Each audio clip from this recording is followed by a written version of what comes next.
Ben and Nikki, you're known for being very early adopters of technology. Would you say your attitude to technology has changed in the years? Was it a very optimistic, exploratory, exciting medium at that time? And yeah, how do you feel about it now? One of the things we liked particularly about it was that it just gave us more independence, really, and it was a new way of doing things. It would seem, looking at some of the work that's going into the Ikon show, that it's a lot darker, isn't it? We are in a very different place with technology. Now we can see really how controlling it is, and you know how much we're giving to these companies, and you know, and how in a sense little they're allowing us. Give us the title. It's a great one. Internet Giants, Masters of the Universe.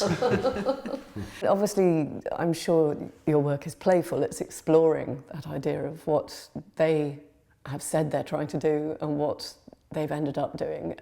Are you trying to be ambivalent, or are you sitting on the fence, or are you steering people in a particular direction, as the title would suggest? Done, you know, which is so much of our work has been an exploration of architecture and examining human social relationships and political relationships, every kind of human relationship, from the individual and personal right the way up to the kind of social and political, looking at these relationships through architecture. And architecture, you know, says so much about the way we live, and it's, in a sense, it's our relationships made solid. It's our consciousness made solid. One of the things we've noticed is that this very powerful role that architecture has had for thousands of years, some of it's being relinquished to data, to algorithms, to these new structures. And none of us know yet the extent of this and how far this is going to go. But it's looking like it could go a very long way.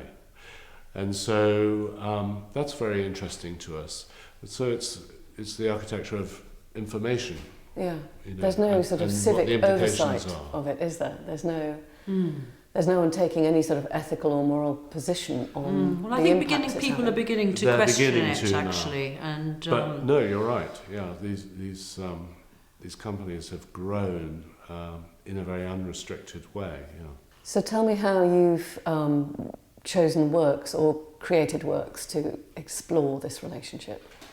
We were researching on the internet, and we just discovered that these large tech companies are now commissioning very large headquarters buildings, which they don't call headquarters, they call them campuses.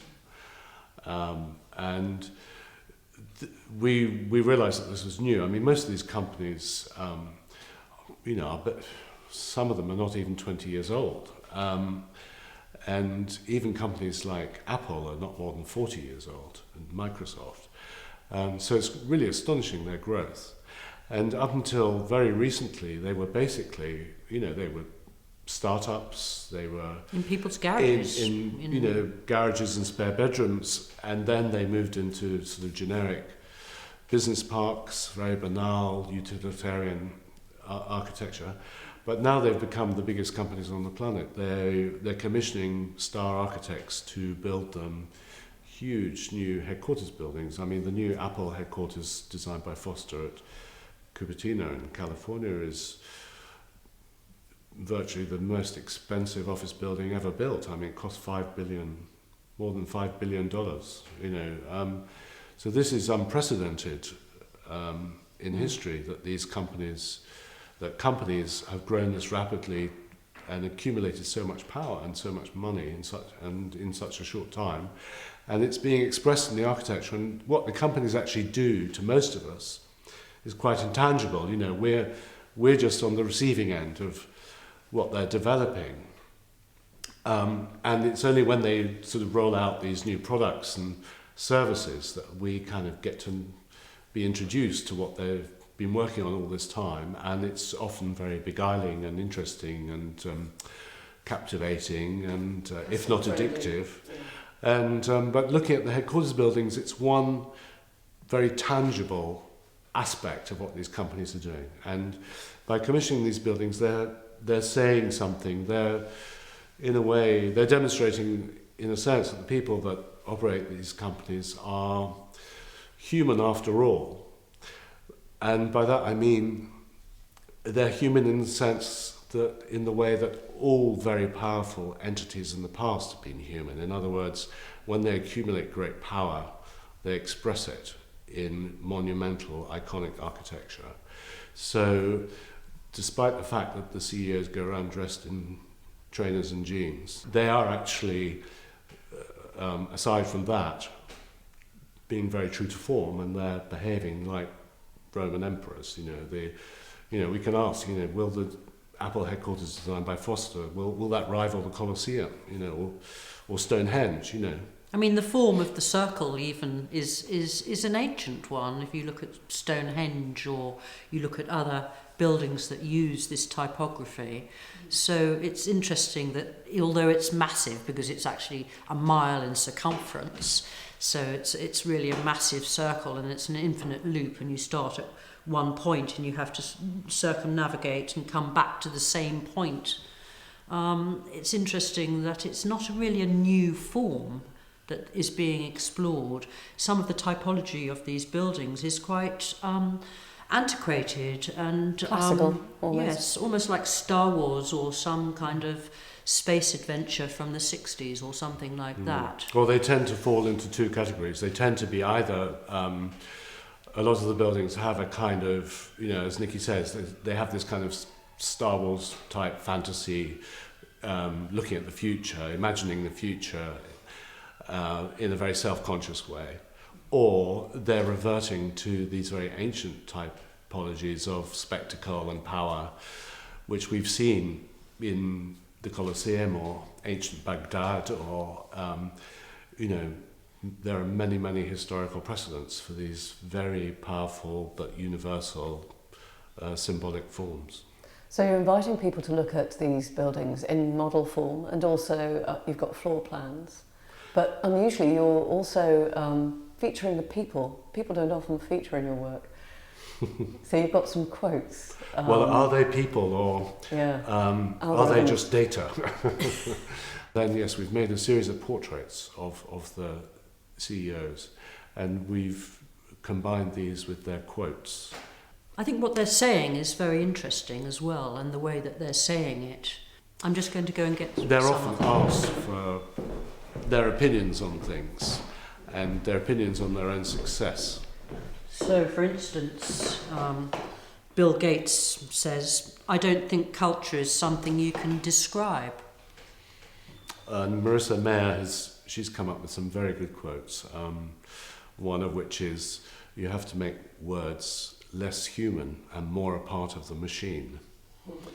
Or she's also quoted as saying, "I really think the virtual world mirrors the real world." So these quotes are interesting because they're, to us, in some ways they're quite guileless. In some ways they kind of miss the point. Some of them come out with quite sort of almost trite and sort of truisms, like Travis Kalanick, the CEO of Uber, the founder of Uber, is quoted as saying, "You can bend reality, but you cannot break it." And whereas the simplest and in a way most honest of all quotes, I think, is Steve Jobs, of the quotes we found. Steve Jobs, who's quoted as saying, well, there are two of his quotes that we're using in the exhibition. One is, "Your thoughts construct patterns like scaffolding in your mind." So it's very much about the structure of thinking and information. And the other one that we're using is very simple and direct, and it's, "I want to put a ding in the universe." A ding? A ding. A dent, And we thought, well, that's really honest. He's done that. And he kind of achieved it. So. Well, there's Luke Nozek who says, "Technology is a way to help everyone on the planet." So in a way it's sort of saying that what they're doing is doing enormous good. But I think there's always two sides to a story, and it's enabling and it's disabling. Yeah. There you revert to the the constant reality that, you know, tools can be enabling or constraining. You know, architecture is enabling and constraining, and the internet is enabling and constraining. So. And although we're using portraits in the work, we've also been always fascinated by language, and language and codes and symbols have always been part and parcel of our work too. So in a way, this is just a development of that. I mean, we've worked a lot with, for instance, the codes of destinations, we've worked with NGO codes, we've worked with museum codes, we've worked with art fair codes. We love language, and I think it's very symbolic to use codes, because in a way, as the world gets more complicated, we have more and more need to simplify and make sense of the world, and the code is a form in which people can identify whether it's on your luggage or a place where you're going to. It kind of condenses it. It's all about context, though, of course, because when you see these maybe trite sayings, you're also aware that these are some of the most powerful people in the world, and that adds a whole different layer of. And they want to respond to the common denominator, to the people. So in a way, they're sort of dumbing down their language in a way that they hope that everyone will understand, that it'll be all-encompassing, in a way in for people to understand what they're doing and feel part of it. I mean, Mark Zuckerberg is quoted as saying, "I'm trying to make the world a more open place."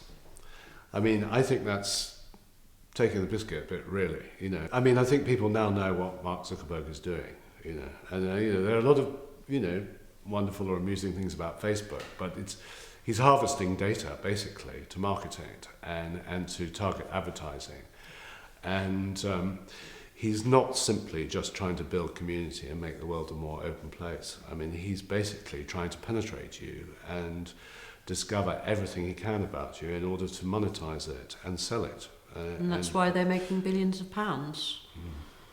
It's interesting, the Steve Jobs comment about scaffolding, because we are becoming much more aware now of the way in which the architecture of our thoughts and behaviours and relationships is slowly being dismantled by our addictions to our smartphones or social media. There are some very negative impacts happening. This is obviously one of the very sticky, interesting areas about what technology is doing to us. What are the other areas that particularly interest you in your work? I don't know, where do you start? How long have you got? I mean, one of the things that worries me a lot, I mean, I don't want to be only negative about this anyway, and you know, I think in a way there are lots of wonderful things about technology, and I think also we have to remember that, you know, we're making art, you know, so we're really just presenting what we're finding, you know, and we don't really, it's not our job to pass judgment on these things. I mean, that's something that we all have to do together, and you know, I think people are coming to realise that this new world does need regulating, otherwise it will run out of control and we'll become totally subject to it. But at the same time, you know, we have to remember that we're making art, and that there are lots and the art world isn't very well regulated, is it? Let's face it. So but one of the things that concerns me a lot is that it's erasing memory. You know, these cloud computing platforms are part of it, but you know, we no longer have to rely on our memories in the way that we used to. But apart from that, huge amounts of information and, you know, personal information and, you know, what actually these people like to call memories, you know, personal photographs and things like that. But, you know, the reality is far more complex and nuanced and richer than that. It's being stored by them. And if all the power goes off somehow, which could happen, or gets, you know, there's a massive disconnect or a massive hack, that is at risk of being lost. Anyway, we've lost control of it because they're controlling it.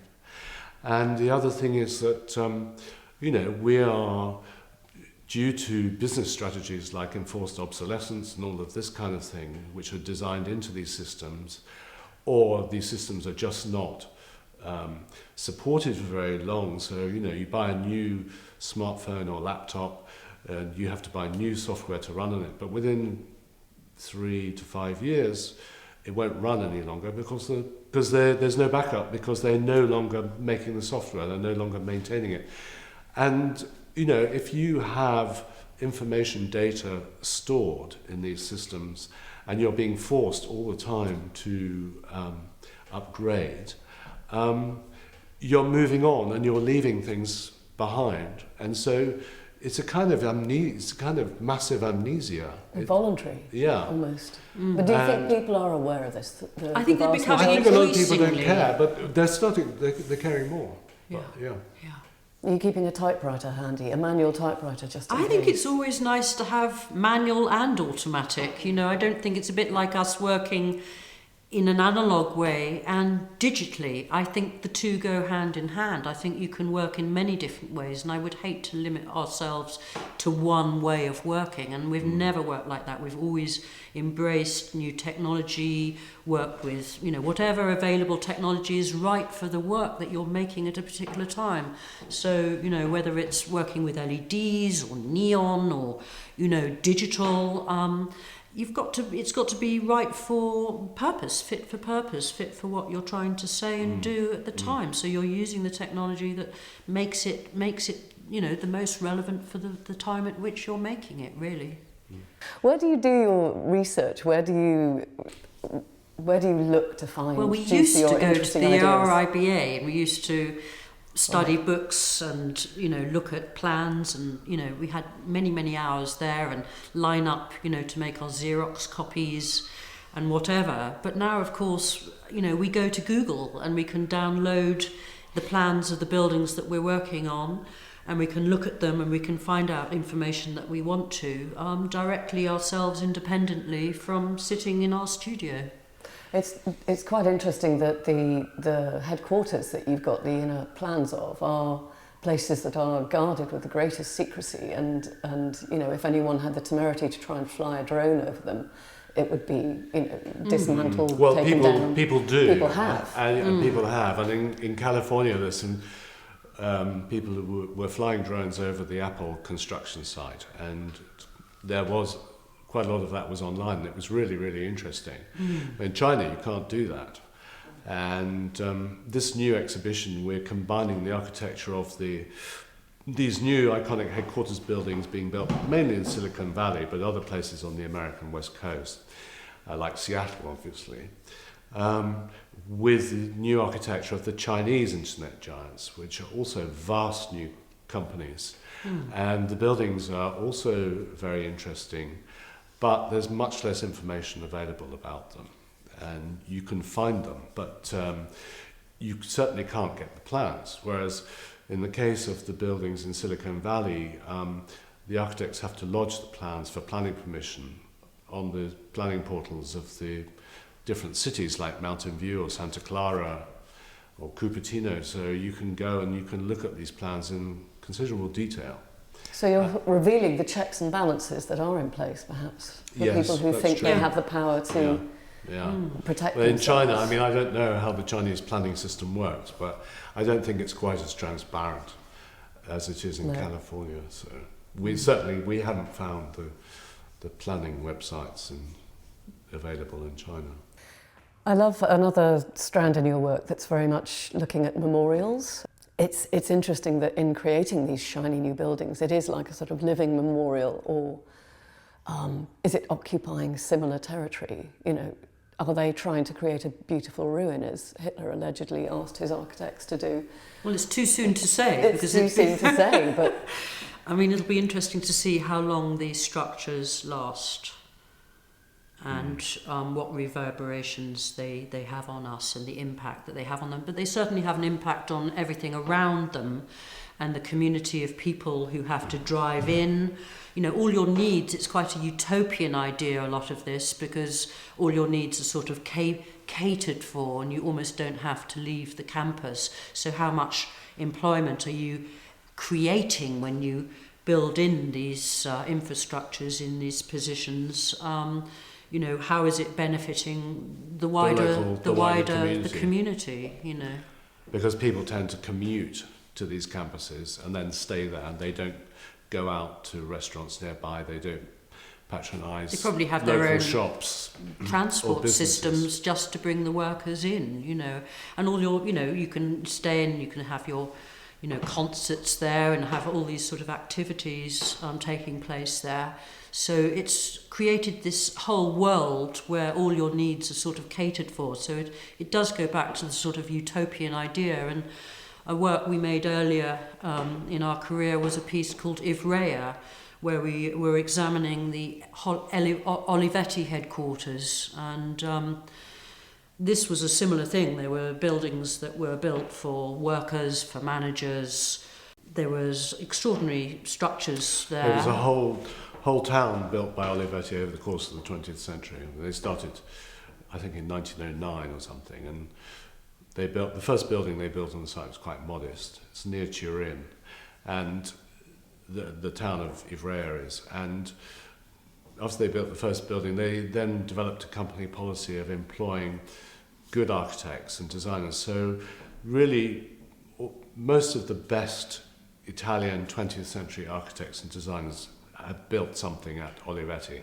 So there's a whole collection of really very good modernist buildings there. I think there's even an art gallery that was built there as well. You to know. everything from different office buildings to housing for managers to housing for workers, and there's an art gallery, there's a health centre, there's a theatre. You could almost sort of live and die on the site. I mean, I don't know if there's a graveyard there, but... We've met people who lived and worked there, and some of them absolutely loved it, and some of them absolutely hated it. So are you, yeah, it seems that there's a cyclical kind of pattern, obviously, that you're pointing out with Yeah, I mean, these we're well monuments aware that people of are creating, rather than memorials. They're monuments to a certain time and a I certain think so, yeah. civilization. Yes, and a sort of collective kind of way of accumulation, yes. Yeah, I mean, do you have sort of favourite architecture websites or magazines or information providers that we that love throw looking at up really- architecture. We we Yeah. love looking at people on Instagram who post pictures of buildings that we like, and ancient and modern, and right now. I mean, we're very influenced by everything around us, and we think that buildings have had a huge influence on us as people, and that's why it's such a rich subject for us. You've always had a very multimedia practice, haven't you? Right from the very beginning, which I would imagine, you've been called pioneers many times. Do you feel like pioneers?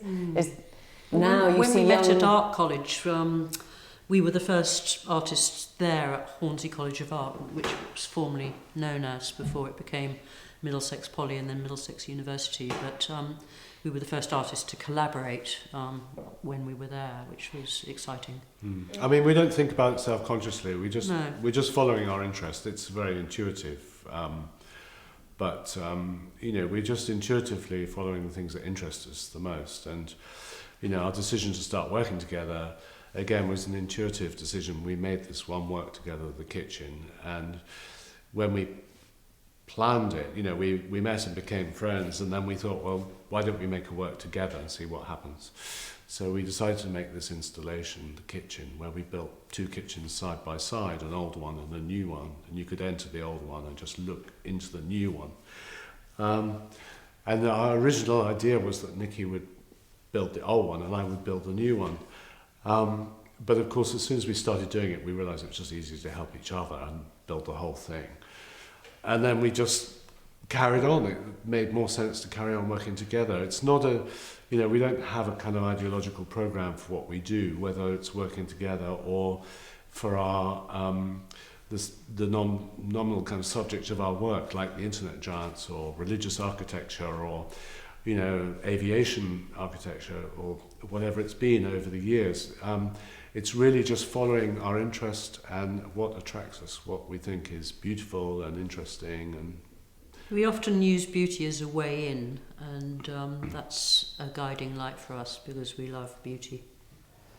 You've said in the past that you're very different people, that you have very similar values and interests, but you come at problems from different angles.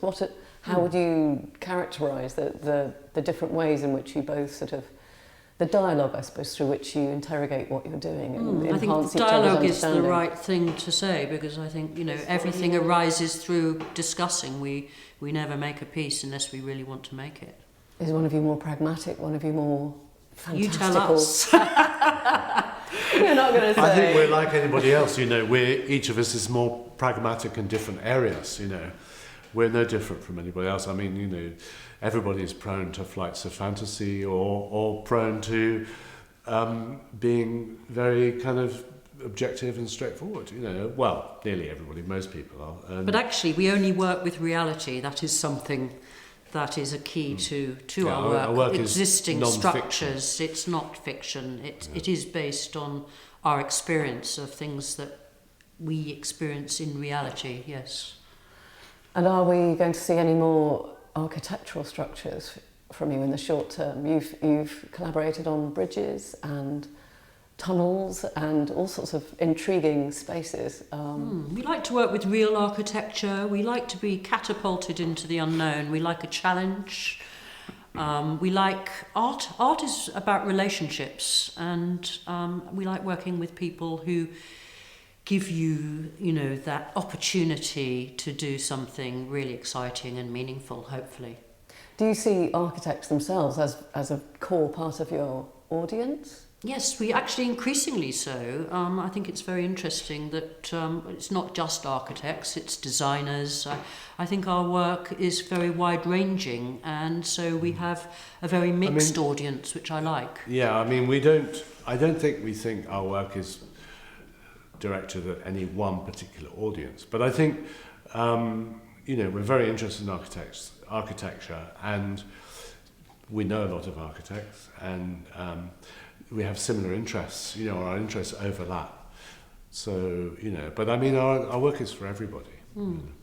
But it also chimes with a sense that architects are far more interested in working with artists or as artists or interrogating. More so, much more so now, you know, than they were 10, 20 years ago. absolutely, which is great, because I think there's been a whole shift in that respect. I mean, I think also that's something that says something about the age that we're in. You know, it's a lot of these barriers of, you know, they're being broken down and they're shifting. You know, the highly stratified and hierarchical society that we were in before, the hierarchies, they're being replaced and rebuilt and rearranged, and, you know, also the world, in some ways, visual languages have come more to the fore because, you know, information media,